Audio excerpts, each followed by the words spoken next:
9-year-old Danny had always considered himself just an ordinary kid, but on this particular day, he wished for nothing more than to vanish into thin air. It happened during recess when the class was finishing up their math exercises. Suddenly, the room seemed to close in around him, and he realized with horror that he had wet his pants. His cheeks turned crimson as the warmth spread, and he was certain he would be the laughingstock of the school. Trying to hide his anxiety, Danny stayed glued to his seat, hoping no one would notice. Just as the whispers started to build, a classmate named Emily came running down the aisle, clutching her water bottle. In her usual energetic fashion, she collided with Danny's desk, sending the water bottle flying. It landed right on Danny, splashing water all over his pants. For a moment, the room went silent as everyone processed the incident.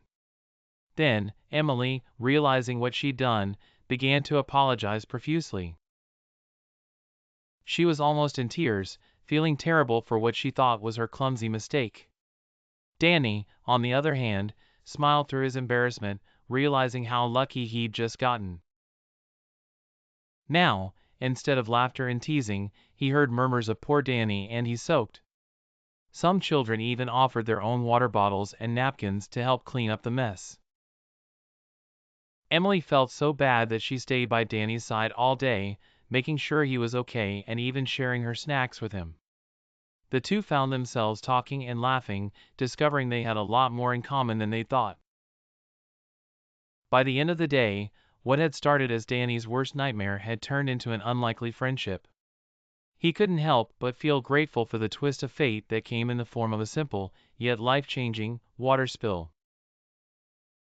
This incident not only saved Danny from his embarrassment but also helped him find a true friend in Emily. It was a heartwarming lesson that sometimes, even our most mortifying moments can have silver linings if we're lucky enough to have a little help from our friends.